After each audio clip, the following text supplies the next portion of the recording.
نحمده ونصلي على رسوله الكريم أما بعد فأعوذ بالله من الشيطان الرجيم بسم الله الرحمن الرحيم رب اشرح لي صدري ويسر لي أمري واحلل عقدة من لساني يفقهوا قولي۔ آج ہم انشاءاللہ اللہ سبحانہ وتعالی کے نام المنان پر بات کریں گے۔ المنان، بہت زیادہ احسان کرنے والا، بے انتہا احسان کرنے والا، جس کے احسانات کی کوئی حد و انتہا ہی نہیں۔ اگر دیکھا جائے تو ہماری زندگی سے لے کر جو کچھ بھی اس زندگی میں ہمارے پاس ہے وہ سب اللہ سبحانہ تعالیٰ نے بطور فضل اور احسان ہی کے ہمیں عطا کر رکھا ہے۔ اس میں سے کوئی بھی چیز ایسی نہیں کہ جو ہم نے اپنی کسی محنت اور مشقت سے حاصل کی ہو، اور اگر ہم نے کسی کام میں کوئی محنت بھی کی تو اس محنت کی توفیق دینے والا، ہمیں وہ طاقت دینے والا، وہ عقل اور سمجھ دینے والا بھی دراصل اللہ سبحانہ تعالیٰ ہی ہے۔ تو آئیے دیکھتے ہیں کہ اللہ سبحانہ تعالیٰ کے اس نام سے متعلق ہمیں قرآن و سنت میں کیا رہنمائی ملتی ہے۔ سب سے پہلی بات تو یہ کہ اللہ تعالیٰ کا یہ نام اسم اعظم بھی شمار کیا جاتا ہے، یعنی ایسا نام کہ جس کے ساتھ اگر دعا کی جائے تو دعا قبول ہوتی ہے۔ اللہ سبحانہ تعالیٰ کا یہ نام قرآن مجید میں تو نہیں آتا، لیکن حدیث سے ہمیں پتہ چلتا ہے، جس کو حضرت انس نے روایت کیا ہے کہ ایک شخص نبی صلی اللہ علیہ وسلم کے قریب نماز پڑھ رہا تھا۔ جب وہ نماز سے فارغ ہوا تو اس نے دعا مانگی، اللہم انی اسألک بأن لک الحمد لا الہ الا انت المنان بدیع السماوات والارض یا ذا الجلال والاکرام یا حی یا قیوم، جس کا معنی ہے، اے اللہ، میں تجھ سے سوال کرتا ہوں اس لیے کہ ساری تعریف تیرے ہی لیے ہے، تیرے سوا اور کوئی معبود نہیں، اور تو بہت زیادہ احسان کرنے والا ہے۔ یعنی اس نے اللہ سبحانہ تعالیٰ کے اس نام کے ساتھ اللہ کو پکارا، المنان، اور آسمانوں اور زمین کو پیدا کرنے والا ہے، اے جلال اور اکرام والے، اے زندہ اور قائم رہنے والے۔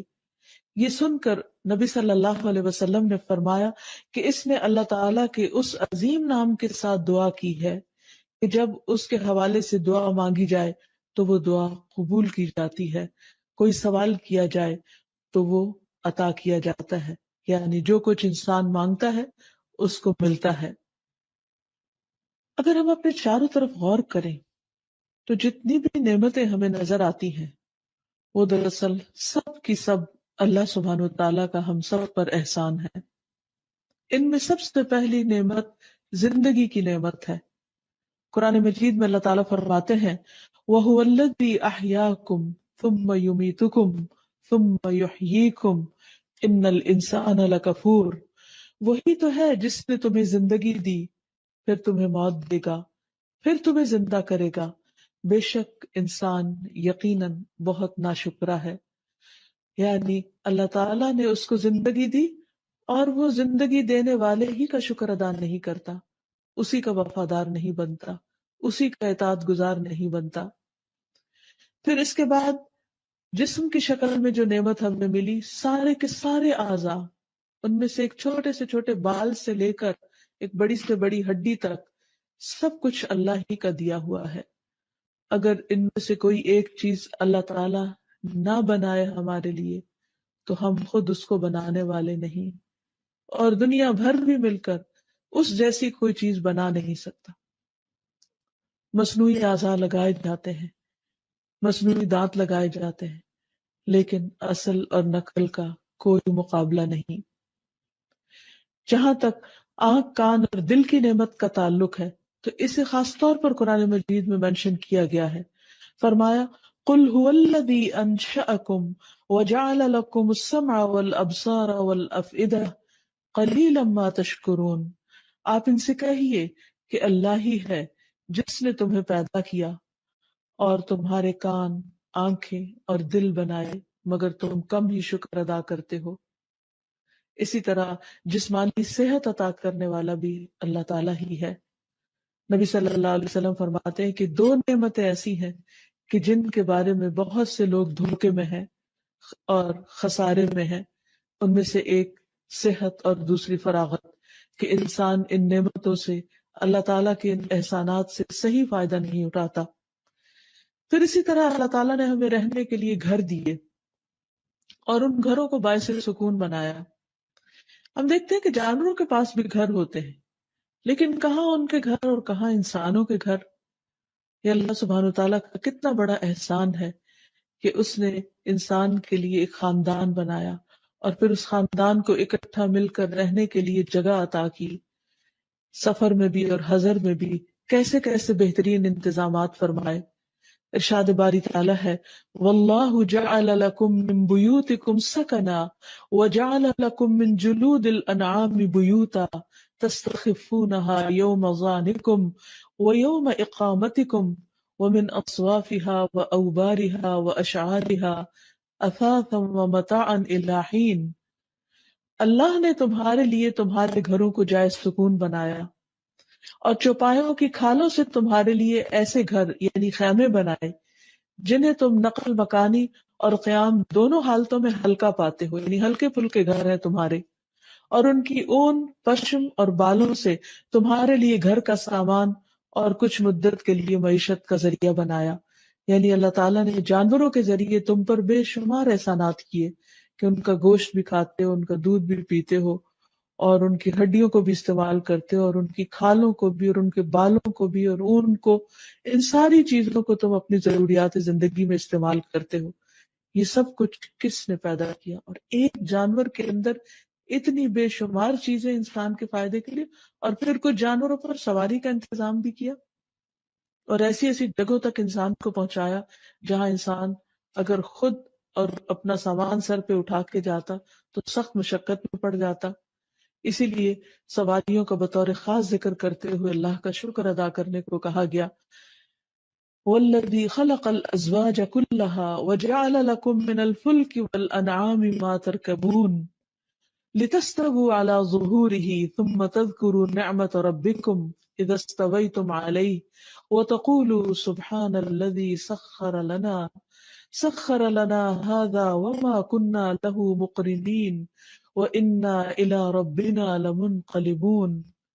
اور جس نے تمام مخلوق کے جوڑے بنائے، نیز تمہارے لیے کشتیاں اور چوپائے بنائے جن پر تم سوار ہوتے ہو تاکہ تم ان کی پشت پر جم کر بیٹھ سکو، پھر جب اس پر ٹھیک طرح بیٹھ جاؤ تو اپنے پروردگار کا احسان یاد کرو اور کہو، پاک ہے وہ ذات جس نے ہمارے لیے اسے مطیع کر دیا اور ہم اسے قابو میں نہ لا سکتے تھے۔ بلا شبہ ہم اپنے پروردگار کی طرف لوٹنے والے ہیں۔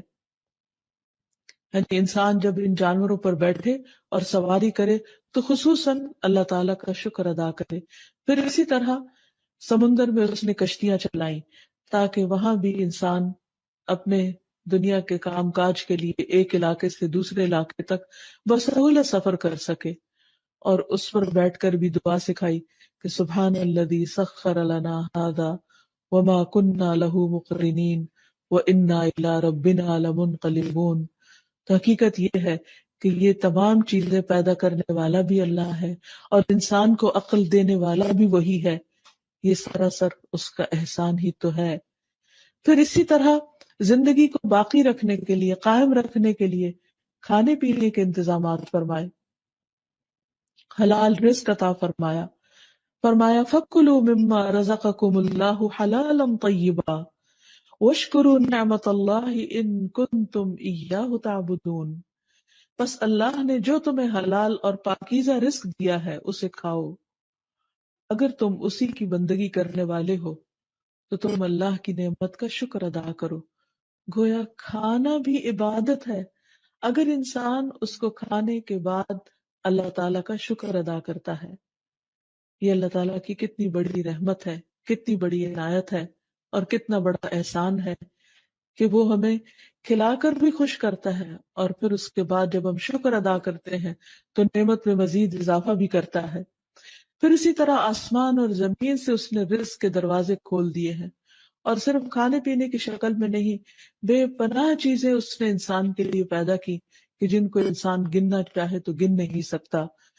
فرمایا یا ایھا الناس اذکروا نعمت اللہ علیکم هل من خالق غیر اللہ یرزقکم من السماء والارض لا الہ الا هو فأنا تؤفکون۔ لوگو، اپنے آپ پر اللہ کے احسان کو یاد رکھو۔ اللہ کے سوا کیا کوئی خالق ہے جو تمہیں آسمانوں اور زمین سے رزق دے؟ یاد رکھو اس کے سوا کوئی الہ نہیں، کوئی معبود نہیں، پھر تم کہاں سے دھوکا کھا جاتے ہو؟ یعنی سارے احسانات تو اس نے تم پر کیے ہیں اور پھر تم اس کی اطاعت نہیں کرتے۔ اچھی اور فائدہ مند باتیں نکالنی چاہیے جس سے دوسروں کو انکریجمنٹ ہو، دوسروں کو ڈسکریج نہیں کرنی چاہیے، اللہ تعالیٰ سے اچھی امید رکھنی چاہیے، تو اس سے پھر انسان بہت سی آفات سے بھی سلامت رہتا ہے۔ پھر اسی طرح شادی بیاہ کے معاملے میں بھی انسان کو پاکیزہ ازواج کا انتخاب کرنا چاہیے اور پاکیزہ زندگی بسر کرنی چاہیے، حرام تعلقات سے پرہیز کرنا چاہیے، اور آخر میں یہ کہ اللہ سبحانہ تعالیٰ کے اس نام کے وسیلے سے اللہ تعالیٰ سے دعا بھی کرنی چاہیے اور اللہ تعالیٰ سے پاکیزہ چیزوں کا سوال کرنا چاہیے۔ انبیاء اور صالحین جب اولاد کے لیے دعا کرتے تو پاکیزہ اولاد کی کرتے، جیسے زکریا علیہ السلام نے کہا رب ہب لی من لدنک ذریۃ طیبہ، اے میرے رب مجھے اپنے پاس سے پاکیزہ اولاد عطا فرما، یعنی جس کا اخلاق اور کردار اور سب کچھ پاکیزہ اور عمدہ ہو۔ پھر اسی طرح یہ ہے کہ کھانا کھانے کے بعد اللہ تعالیٰ کا شکر ادا کرنا چاہیے اور اللہ تعالیٰ کی تعریف کرنی چاہیے۔ آپ یہ دعا پڑھا کرتے تھے الحمد للہ کثیرا طیبا مبارکا فیہ غیر مکفی ولا مودع ولا مستغنى عنہ ربنا، تمام تعریفیں اللہ کے لیے، بہت زیادہ پاکیزہ، برکت والی، ہم کافی نہیں سمجھتے نہ اس کو ترک کرتے ہیں، اور اے ہمارے رب نہ ہم اس سے بے پرواہ ہو سکتے ہیں، یعنی پاکیزہ تعریف تیرے لیے اور جتنی بھی کریں اتنی ہی کم ہے۔ پھر اسی طرح ہمیں صبح کے وقت خاص طور پر دن کے آغاز میں اپنے لیے پاکیزہ رزق کی دعا کرنی چاہیے، نبی صلی اللہ علیہ وسلم کی سنت کی پیروی کرتے ہوئے۔ حدیث میں آتا ہے کہ نبی صلی اللہ علیہ وسلم فجر کی نماز کے بعد جب سلام پھیرتے تو یہ دعا مانگا کرتے تھے اللہم انی اسألک علما نافعا، اے اللہ میں تجھ سے نفع مند علم کا سوال کرتا ہوں، ورزقا طیبا، اور پاکیزہ رزق کا، وعملا متقبلا، اور قبولیت والے عمل کا۔ تو اللہ سبحانہ وتعالی ہمیں دنیا اور آخرت میں پاکیزہ زندگی بسر کروائے۔ وآخر دعوانا ان الحمد للہ رب العالمین۔ سبحانک اللہم وبحمدک اشہد ان لا الہ الا انت استغفرک واتوب الیک۔